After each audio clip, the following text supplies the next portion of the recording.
É o início de mais um podcast aqui pela Dr. Play, é o Mais Vida, na linha através da informação, podermos concretamente salvar vidas. Essa é a nossa intenção, a nossa finalidade. Eu já tenho a meu lado, para o podcast Mais Vida, a doutora Amanda Mello, que é perita criminal e tem vertentes, vamos dizer, em várias especializações, todas ligadas com a preservação da vida. Doutora Amanda, seja bem-vinda, a senhora está no podcast Mais Vida. Fábio, muito obrigada. Um prazer estar aqui participando e discutindo temas tão importantes, né? Então, muito obrigada pelo convite e que seja uma conversa muito construtiva, né? E que passe muitas informações importantes para quem está acompanhando. Doutora Amanda, eu não tenho dúvida, assim, e quando olhamos a sua história, ela tem várias bandeiras, mas eu optei, vamos dizer assim, em falarmos mais das mulheres. Portanto, será a ênfase maior da nossa conversa esclarecedora de hoje, porque notamos nitidamente nas suas redes sociais que há muito tempo, né, Amanda, você vem defendendo a partir do seu trabalho a vida, a preservação das mulheres. Sim, é um tema importantíssimo e que merece todo o espaço que a gente possa dar. A gente, que eu falo, enquanto sociedade, enquanto profissionais, a gente precisa dar mais espaço para a gente discutir o tema mulheres, né? A gente está lutando por direitos há tanto tempo e conquistando de maneira tão pequena, a passos de tartaruga. Então a gente precisa inserir nas discussões, não apenas legislativas, mas nas discussões sociais, esse tema, que é um tema que eu já carrego na minha trajetória intrinsecamente. Eu sou mulher, eu já passei por vários problemas que afetam a mulher, como assédio, desvalorização, recebimento de salário menor desempenhando o mesmo cargo. Então isso eu venho trazendo, isso eu venho combatendo, e agora mais do que nunca por causa da visibilidade que eu consegui com as redes sociais. Então eu tenho que direcionar a algo que realmente seja construtivo, e a mulher é um deles. É por isso que a tela agora, na nossa sequência, vai tratar, doutora Amanda, justamente desse aspecto, ó, a violência contra a mulher e os traumas psicológicos, que são inúmeros, não é isso, doutora? Demais. É uma questão até que a gente já tinha discutido em outro momento, de saúde pública, né? E aí já faz um alerta, você me fala traumas psicológicos, mas a gente não vê um SUS dando um atendimento psicológico gratuito e qualidade para essas mulheres, né? Então a gente tem que já começar a repensar até a tratativa dessas mulheres. As medidas que nós estamos tomando são medidas que realmente estão sendo eficazes? Onde é que está falhando? O que é que está faltando? E com certeza atendimento psicológico é um deles.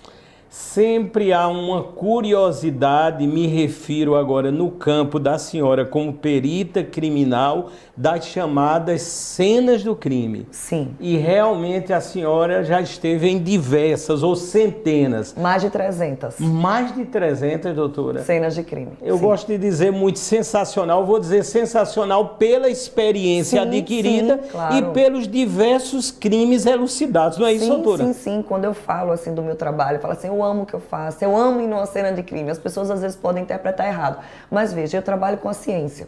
Então eu amo saber que através da ciência eu vou ajudar a fazer justiça para aquela família que está clamando. Então, ao mesmo tempo que é um número bastante negativo, veja, é só um perito falando que ao longo dos seus anos de profissão atendeu mais de 300 locais de crime. Mas ao mesmo tempo são mais de 300 famílias que obtiveram justiça, né, naquilo que tanto buscam no pior momento das suas vidas. Então, nesse atendimento eu adquiri know-how e pude lutar por várias famílias.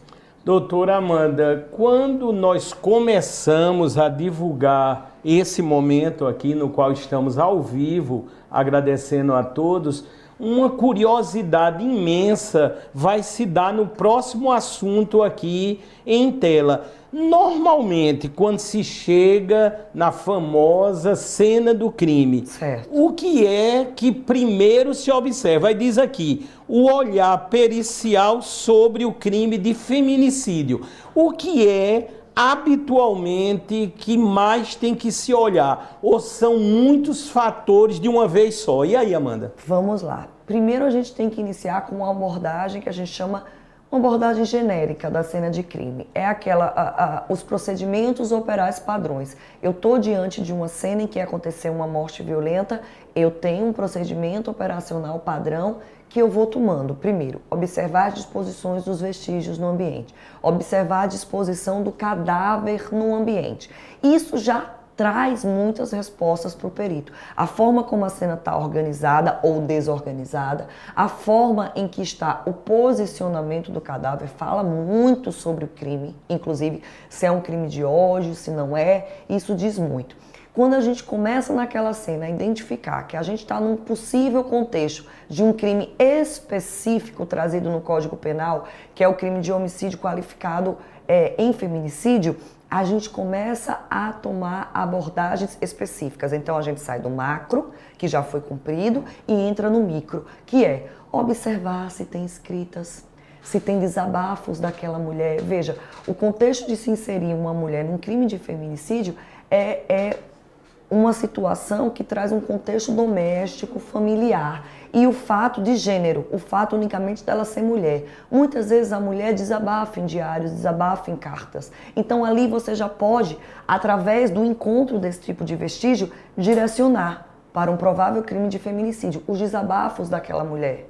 Ele não deixa eu fazer tal coisa, ele tem ciúme de mim, ele me bate, ele não permite que eu saia de casa sem ele. Opa! Estamos aqui numa situação diferenciada, então já vamos recolher esse vestígio, encaminhar para o exame grafotécnico para confirmar que aquela caligrafia realmente é daquela vítima.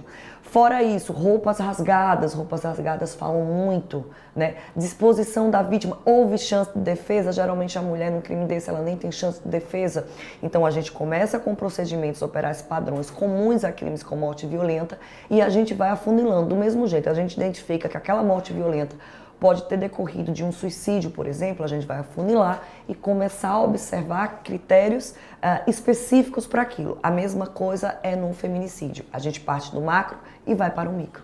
Doutora Amanda Mello, a senhora está tentando chegar na Câmara Federal. Isso mesmo. Uma vez estando lá, vamos pensar positivamente, quais seriam as primeiras medidas, as primeiras tratativas em torno das mulheres do país? Vamos lá. Eu sempre fui muito audaciosa na minha vida e eu nunca me permiti ficar numa zona de conforto. Então, para tudo na minha vida, eu meti a minha cara quando eu acreditava naquilo, por mais críticas que pudessem aparecer por conta daquilo. Eu simplesmente ia. E hoje eu vejo um papel importante nessa minha atitude, justamente no âmbito feminino, especialmente, porque eu estou encorajando outras mulheres a fazerem o mesmo, a se encorajarem, saírem da sua zona de conforto e lutarem por algo que acredita. Isso pode ter esse contexto tão grande, como chegar a uma Câmara Federal, como pode ter um contexto até familiar. Não, eu vou conseguir aquele emprego que eu tanto sonho, não, eu vou conseguir realizar, sei lá, aquela iniciativa pessoal na minha vida que até hoje eu me escondi atrás de desculpas. Então eu já começo, Fábio, vitoriosa por esse motivo. Então eu não encaro essa minha entrada numa concorrência política, num pleito legislativo, como algo que pode me trazer uma derrota, porque eu já parto como vitoriosa, porque eu estou impulsionando outras mulheres e outros jovens também, vamos falar para os meninos também, a fazerem o mesmo. Saiam da sua zona de conforto, vocês podem, não se incomodem com críticas. E uma vez chegando lá, Fábio, porque eu também parto desse princípio que se eu entrei para concretizar, Deus me prometeu, e quando Deus promete, abrir uma porta não há homem nenhum que fecha, e eu creio nisso. Então, chegando lá, a gente já tem que olhar primeira situação da Câmara Federal. De 577 deputados federais, a gente tem somente 77 mulheres. Isso é algo que a gente já tem que aumentar. Isso é algo que a gente já tem que começar a abordar. Porque, veja, se eu quero discutir um crime de feminicídio, Fábio, um aumento de penas, eu tenho que discutir com quem sabe a dor de ser mulher. Então eu não posso colocar um ambiente muito mais masculino para discutir uma pauta que fere uma mulher. Então o primeiro ponto é a gente olhar isso. Segundo ponto, e aí já entrando aqui em pautas específicas, são as medidas protetivas. Elas são excelentes. A Lei Maria da Penha trouxe um conjunto de medidas protetivas que realmente, na teoria, resguardam a mulher, mas e na prática? Onde é que está falhando? É um corpo efetivo que tem para eu ver. Não adianta eu dar medidas protetivas e eu não fiscalizar se elas realmente estão sendo eficientes. Então, veja, isso é um tipo de crime que não parte num primeiro momento. O cara discutiu com a mulher, matei. Não! É um crime que ele se prolonga no tempo. E ele começa silencioso e ele vai se agravando.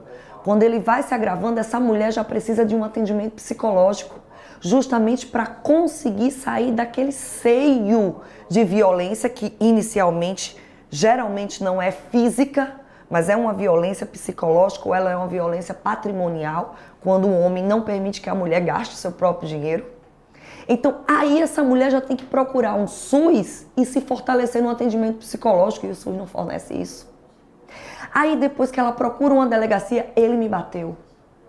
Olha, veja, é uma escadinha. Primeiro ela começa nas agressões psicológicas, patrimoniais. Opa, eu já tenho que ter um atendimento aqui, para que isso não se prolongue.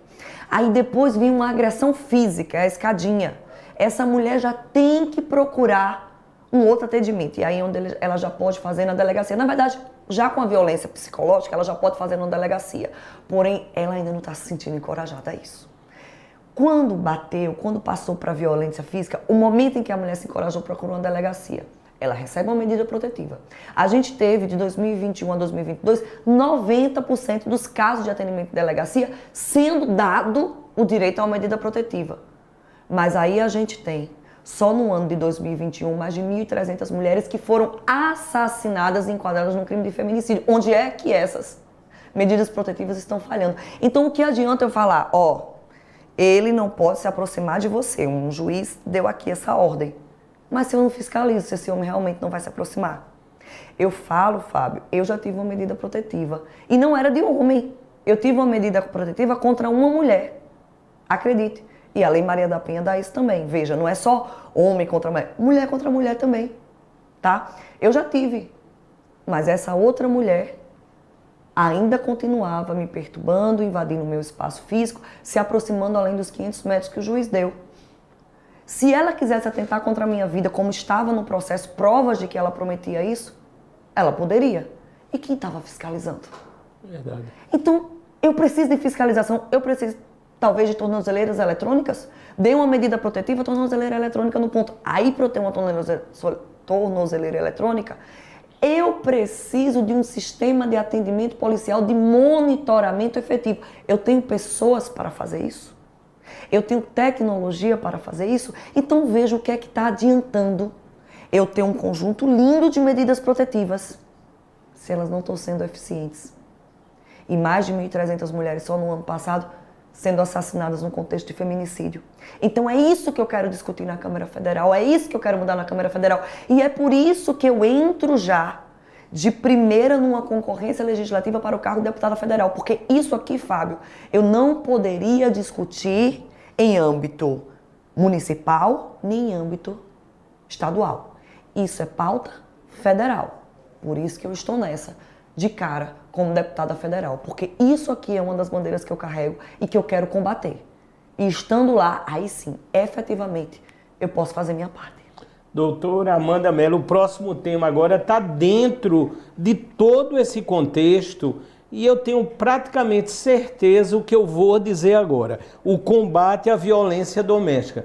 Doutora, nas palestras que eu também ministro em cima do projeto que tenho, motivo também aqui do podcast, o Nós Salvamos Vidas, não houve um momento, doutora, de eu ir ministrar uma palestra que no decorrer, ao final, não chegasse alguma mulher dizendo: já sofri violência doméstica, estou sofrendo violência doméstica. Eu tenho certeza que esse histórico triste também ocorre na caminhada da senhora, não é isso, doutora? Com certeza, eu escuto, Fábio, eu escuto na rua quando eu vou atender local de crime, eu escuto na rua porque as pessoas me reconhecem como policial e vêm falar comigo, e eu ainda tenho as minhas redes sociais. Diariamente eu tenho relatos de mulheres que dizem: Amanda, eu confio em você. O que é que eu faço? Onde que eu procuro? Você pode me ajudar? Aí eu sempre, você tem que encaminhar, você tem que ir a uma delegacia, faça isso, faça aquilo outro. Mas eu queria você. Mas aí a gente vem numa parte de competência funcional também, né? Como perita, eu não posso startar o processo. E aí eu oriento. Então, diariamente, Fábio, assim como você vai nas palestras, eu passo pela mesma coisa. E aí você vê como o número é muito mais alarmante do que a que a gente pensa. Então, eu costumo dizer que as pessoas que vivem fora desse ambiente, elas vivem numa bolha, que é a mesma bolha que eu vivia antes de entrar na polícia, que eu nem sabia que eu vivia. E quando a gente entra realmente num trabalho assim, a gente percebe que a realidade é muito diferente daquela que passa na TV, daquela que a gente escuta de relatos. Aquilo ali é realidade, mas é uma realidade subnotificada. O que vai para a TV não é um número de casos reais que a gente tem, é apenas uma pequena parcela. Então a gente precisa fazer alguma coisa. É por isso que agora no podcast Mais Vida nós vamos na sequência falar da importância, doutora, em denunciar. Perfeito. Eu acho que isso é fundamental, tem que se criar toda uma dinâmica em denunciar, mas Perfeito. Eu quero a opinião da senhora. Realmente temos e vale a pena denunciar. E aí, doutora? Vamos lá. Como mulher, como policial, eu sempre vou defender a bandeira de que se precisa denunciar, sim. Porque é dessa forma que a gente começa a ofertar a justiça que aquela mulher precisa e a tirar aquela mulher daquele ambiente em que ela se encontra. Agora, ao mesmo tempo, como que eu encorajo uma mulher a denunciar? Como que eu falo que isso realmente é o necessário para ser feito e eu não dou garantia de que aquela mulher vai permanecer viva depois? E aí a gente volta no papo anterior da eficiência da execução de uma medida protetiva. Então, denunciar é extremamente necessário. A gente não pode levar uma outra bandeira, mas a gente tem que ter um olhar cuidadoso sobre a eficiência que vai ser dada àquela mulher. E no ambiente de delegacia, muitas vezes fragiliza a mulher. Ela se sente um pouco incomodada com aquilo. Então eu tenho que dar um ambiente acolhedor àquela mulher. E um ambiente acolhedor não é unicamente vindo um escrivão, vindo uma delegada mulher para atendê-la, mas dando também um amparo psicológico, um amparo de serviço social para atender aquela mulher. Então isso também tem que ser implantado em delegacias e eu luto por isso. É uma das minhas propostas.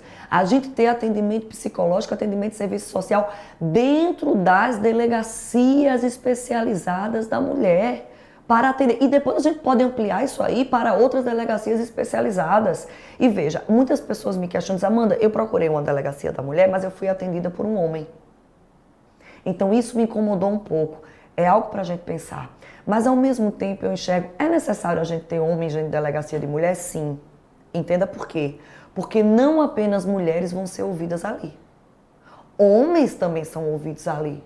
Homens que estão sendo investigados também são chamados para serem ouvidos. E muitas vezes aquele homem acha que a força física dele amedronta outra mulher. Então eu preciso ter também homens naquele ambiente para tentar controlar isso. E se for necessário, usar a força se o cara quiser usar a força. Claro, é a reação que o Estado dá como estrito cumprimento do dever legal, certo? Então eu preciso ter homens também. Só que esses homens não podem ser qualquer homens. Tem que ser homens, seja delegado, seja escrivão, que tenham formação em gênero.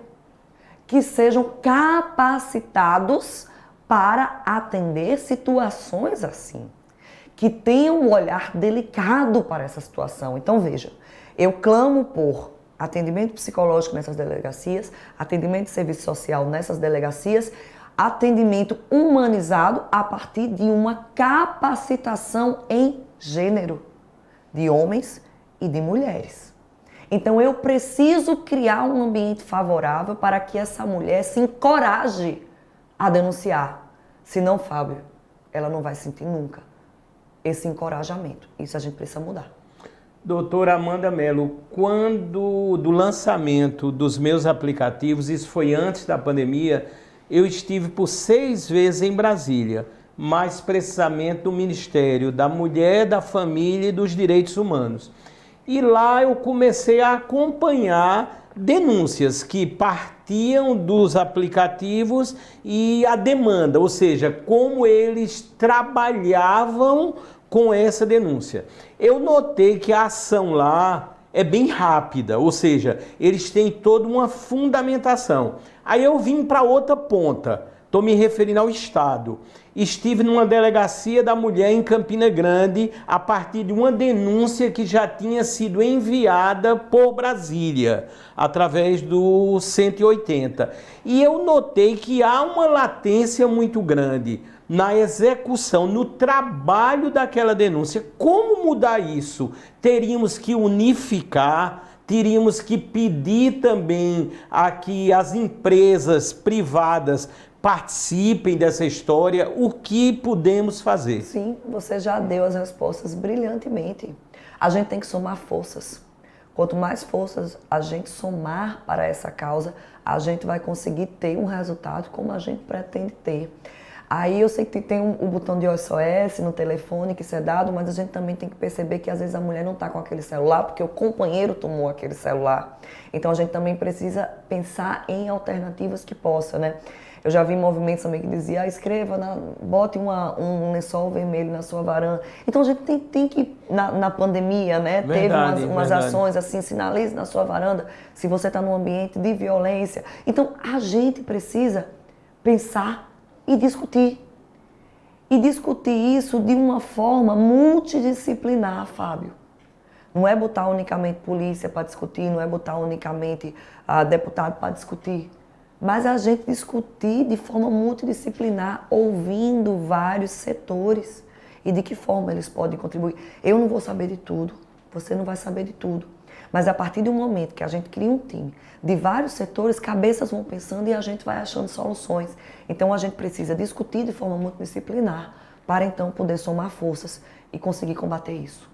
Vamos ver agora na próxima tela, doutor, exatamente o cargo que a senhora sempre exerceu e exerce com tanto brilhantismo, né? O primeiro trabalho da perita na cena de crime. Doutora Amanda Mello, quando observamos as redes sociais da senhora, a gente tem uma realidade, a gente fica até emocionado, né? com aquela cena, apesar de trágica, mas a coisa funciona de um modo ali muito adequado. Até que ponto isso é uma realidade na nossa Paraíba, no Brasil? Eu sei que a senhora é detentora de todo o conhecimento para tal, mas como está isso a nível geral? Em termos de quê? De termos pessoas tão capacitadas quanto a senhora para chegar nesse momento e realmente, vamos dizer, elucidar um crime. Obrigada, Fábio. Primeiramente, muito obrigada. Nós temos profissionais de excelência, capacitadíssimos. Se você chegar aqui só no Instituto de Polícia Científica, você vê a quantidade de mestres e doutores que tem, é porque isso não é divulgado. E no Brasil como um todo, a gente faz uma perícia de excelência mesmo sem ter investimentos para isso. Você sabe que muitas vezes as tropas de elite dos Estados Unidos vêm treinar aqui com o nosso BOPE, nas favelas do Rio de Janeiro. Lá eles têm muito mais estrutura, mas aqui a gente consegue desenvolver técnicas sem ter a estrutura. E isso é fascinante, a mesma coisa com a perícia. A gente consegue elucidar um crime mesmo sem ter a estrutura que eles têm lá. Então, a gente desperta interesse e, inclusive, a nossa Polícia Federal oferece cursos de capacitação para os maiores centros de investigação forense do mundo, só que isso não é divulgado. E sem investimento, imagine como a gente seria com investimentos. Então, nós somos extremamente capacitados, só que nós somos subvalorizados. E também nós somos subnoticiados. A imprensa não nos conhece a fundo. Quando a gente teve o caso Nardoni, a gente viu a grandiosidade do trabalho de investigação pericial. E o Brasil fez, nossa, eles fazem tudo isso. Fazemos e fazemos muito mais. Só que o mundo não nos conhece, né? O Brasil, especialmente, nos conhece muito pouco. Por isso também que eu comecei o meu trabalho de formiguinha nas redes sociais. Eu comecei não para fazer a Amanda Mello aparecer, que depois se tornou em Amanda CSI, mas eu comecei e continuo para fazer a perícia criminal aparecer. Porque é assim que a gente vai conseguir ser valorizado. E ser valorizado, quando eu falo, não é unicamente questão salarial, não. É questão de estrutura, é questão de investimento. Porque eu parto do princípio, como perita, que eu estou ali para dar justiça às famílias que clamam. E eu não tenho muitas vezes como dar justiça na estrutura que eu estou submetida. Tem vezes que eu estou inserida num contexto criminal, que eu estou investigando um caso, que eu digo, caramba, se eu tivesse isso aqui, eu conseguiria fazer isso. Aí, veja, a Polícia Federal tem um trabalho de parceria conosco. Como eles têm centros tecnológicos muito elevados, lá em Brasília, por exemplo, tem o Instituto Nacional de Criminalística, que foi onde eu desenvolvi a minha segunda pós-graduação. Eles dizem, olha, se vocês tiverem um caso que vocês precisem de uma tecnologia para desenvolver, venham para cá, tragam para o nosso centro e utilizem o nosso maquinário.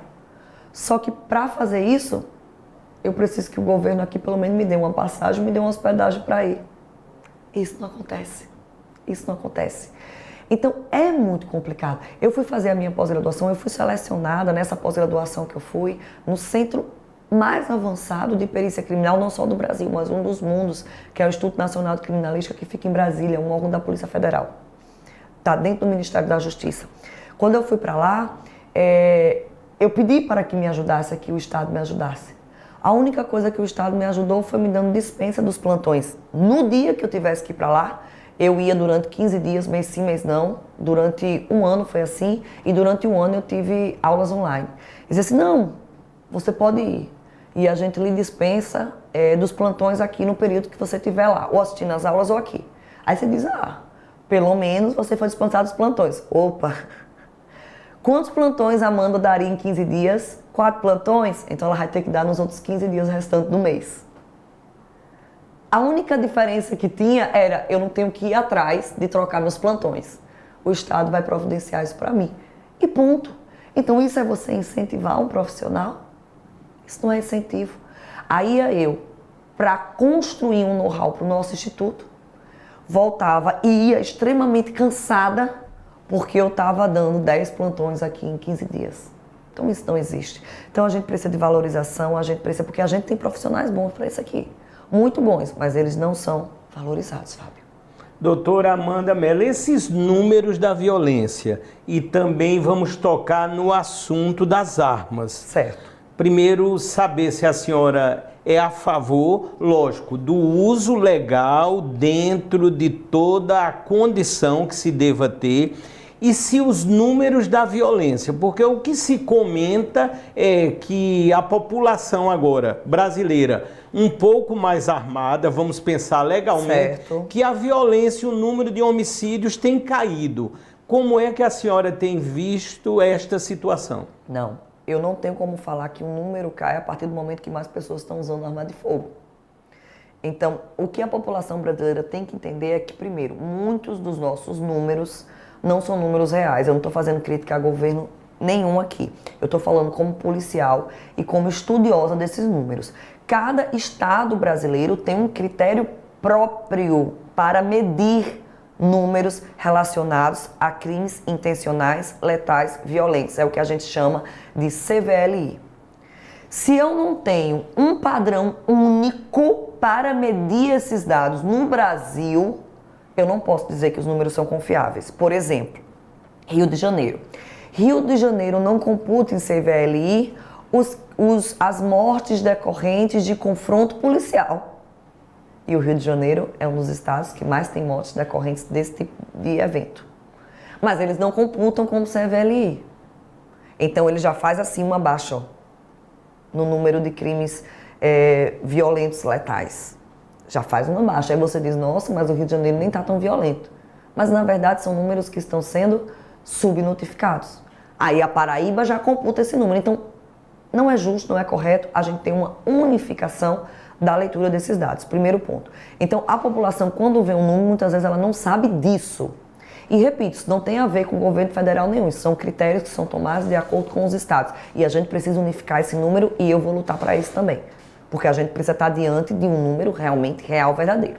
Segundo ponto, discutir se uma população deve se armar ou não depende de vários outros critérios. Se eu partir do pensamento que eu preciso armar a população para reduzir a criminalidade, eu já não concordo, porque esse não deve ser o pensamento. Para a redução de criminalidade, eu preciso valorizar a polícia, eu preciso ter um judiciário fortalecido, eu preciso ter leis que realmente sejam efetivas e eu preciso ter uma educação. Aí veja como o problema é multidisciplinar.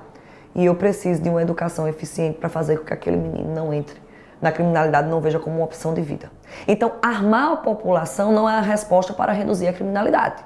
Então, se você partir desse ponto que eu preciso armar para reduzir a criminalidade, a gente já começa errando. E se eu partir do ponto que armando eu reduzir o número de casos de homicídio, eu também já começo errando. Porque eu não tenho como dizer que um maior número de armas na população vai reduzir o número de crimes com armas, né? Então, a gente tem que fazer uma discussão muito mais ampla, muito mais aprofundada e muito mais real. E partindo realmente de fatores que vão impactar nessa redução de criminalidade. E não dizer, vou armar a população para cair a criminalidade, porque não é isso que vai acontecer. Esse é o podcast Mais Vida pela plataforma Dr. Play. Estamos ao vivo aqui com a doutora Amanda Mello, uma entrevista única, exclusiva, onde estamos esclarecendo pontos fundamentais para a vida, eu posso dizer, inclusive. E agora, na sequência, doutora, vamos falar das leis, né? Vamos falar das leis e o que fazer. Diz assim, leis mais rígidas e pautas que priorizem a mulher. Uma das coisas, doutora, que eu vejo muito na rede social da senhora, nas redes sociais, a senhora sempre enfatiza, temos que priorizar a pauta das mulheres. Como fazer isso estando em Brasília? Exatamente. Primeiro, já motivando a mais mulheres estarem lá e estarem lutando por direitos nossos. É uma coisa que a gente precisa fazer. Segundo ponto, aí vem de toda aquela discussão inicial que a gente precisa. Mulher sabedor de uma mulher. Então, mulher legisla melhor em favor de uma mulher.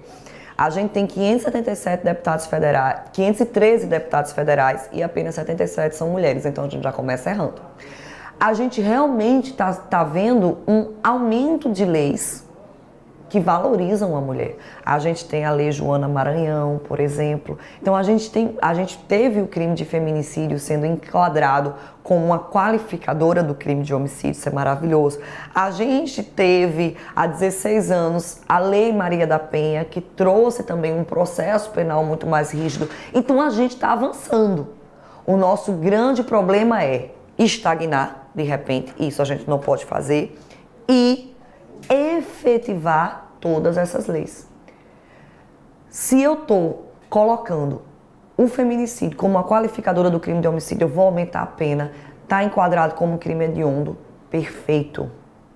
Mas eu tenho que trazer uma investigação eficiente para conseguir provar que aquele crime realmente foi um feminicídio, senão de nada adiantou. Então, a gente tem que lutar por uma polícia mais tecnológica, por uma polícia que tenha um efetivo maior para que a gente consiga fazer uma investigação eficiente. Então, aí onde a gente entra, aí veja como é multidisciplinar. Se eu preciso de mais efetivo, eu preciso de mais concurso. O que é que está faltando para ter mais concurso? Então, a gente precisa teclar nisso. Uma lei geral de concurso público nesse país não existe. Então, eu não tenho segurança jurídica para quem faz concurso público e eu não tenho um tempo mínimo ou máximo para que um concurso seja realizado. E polícia é através de concurso. Então, eu tenho uma polícia adoecendo, eu tenho uma polícia envelhecendo e eu não tenho um quadro sendo renovado. Então, como é que eu quero dar uma investigação eficiente se eu não tenho um quadro eficiente na polícia, seja civil, seja federal, seja militar, seja penal? Então, eu preciso fazer isso. Então, tem várias discussões que a gente já pode levar para o Congresso. Eu vou enfatizar, doutora Amanda, na próxima tela, justamente uma situação muito particular.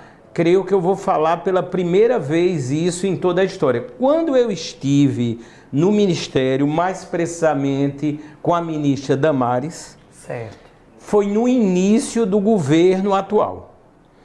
E eu fiz uma pergunta, eu digo, como estão as ações ligadas principalmente com as mulheres, com as crianças. E ela me falou uma coisa que eu vou revelar aqui pela primeira vez. Ela disse: Fábio, não conseguimos ainda trabalhar ou iniciar efetivamente a trabalhar porque estamos tentando desfazer a corrupção do governo passado. Estamos investigando os vários atos, segundo ela, certo, de corrupção no governo passado. Eu pergunto à senhora, o tema agora, nos últimos debates, mais ventilado foi a corrupção. Como fazer para diminuir? Eu sei que talvez nunca vai existir corrupção zero, porque somos seres humanos, né? Mas como a senhora vê esse aspecto uma vez em Brasília? Vamos lá, papel fiscalizador, ele é essencial, ele é fundamental. Então a gente tem que ter um olhar fiscalizador diariamente para isso. Segundo ponto, a gente precisa de contribuição da sociedade e isso começa no voto. Quem você vai escolher para isso, qual é o histórico daquela pessoa para isso, qual é a trajetória daquela pessoa. O que eu vejo hoje em discussão sobre eleições é polarizado. Só existe A e B. E isso enfraquece a pauta, isso empobrece a democracia. Porque eu vejo A com corrupção, B com corrupção e as pessoas votando, mas esse é menos ruim. E sem enxergar outras possibilidades que podem ter. Que não tem um histórico tão pesado, que não tem... Isso é o problema do Brasil hoje, sabe? Polarização, lado A, lado B e nenhum mais. Então, como é que eu quero falar que eu estou buscando um Brasil menos corrupto, porque você mesmo também concorda, eu concordo com você que o zero é muito difícil de acontecer, porque partimos da premissa de que somos seres humanos são falhos. Mas se eu não começo no ponto inicial disso, no meu voto.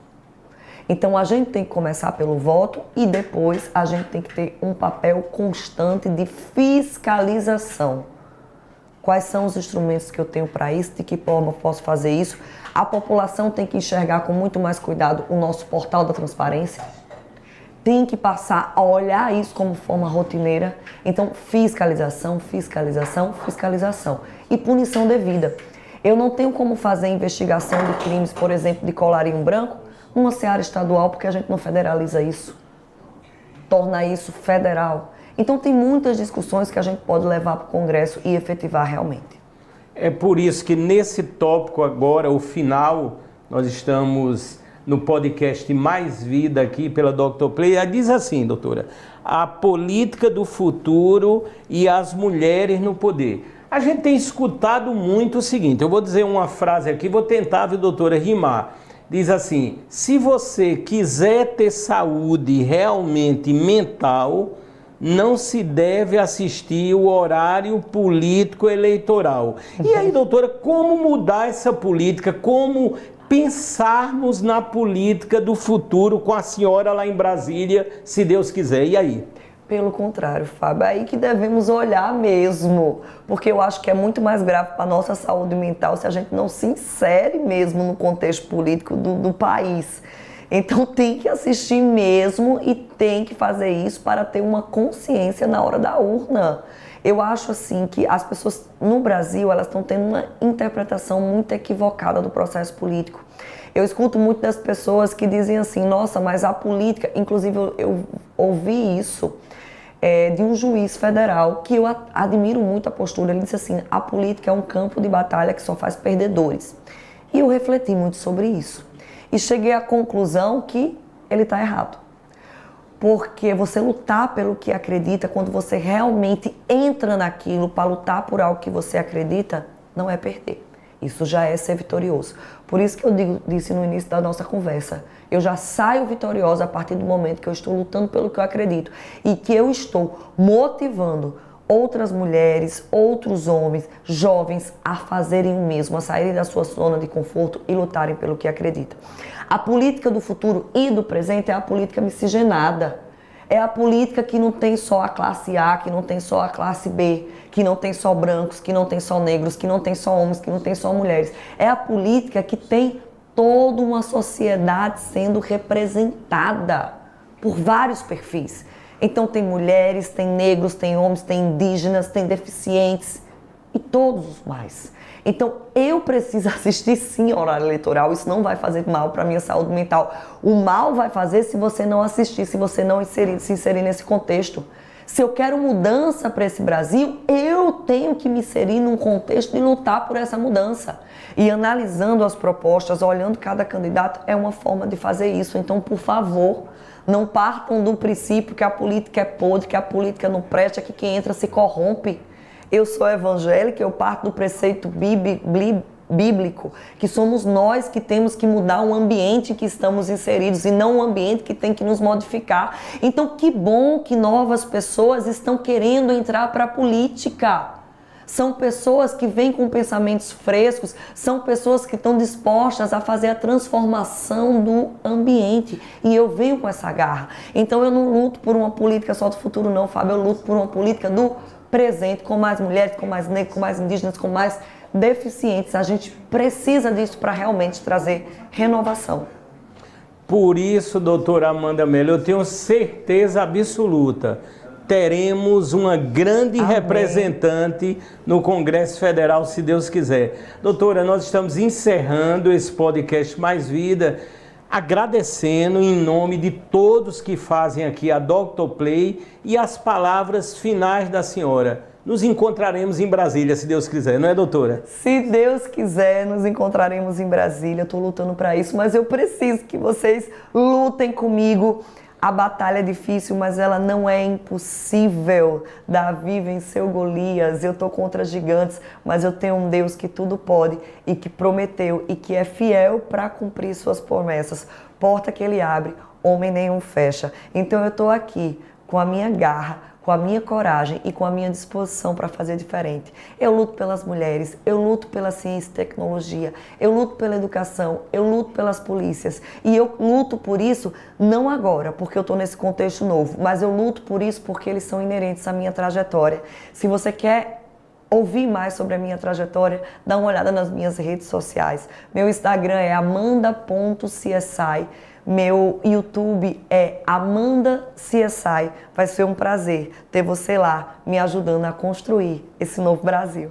Muito obrigado, doutora Amanda Mello. E daqui só temos a agradecer a grande audiência. Compartilhem esse programa e aguardem sempre edições inéditas e exclusivas do podcast Mais Vida pela plataforma transformadora Dr. Play.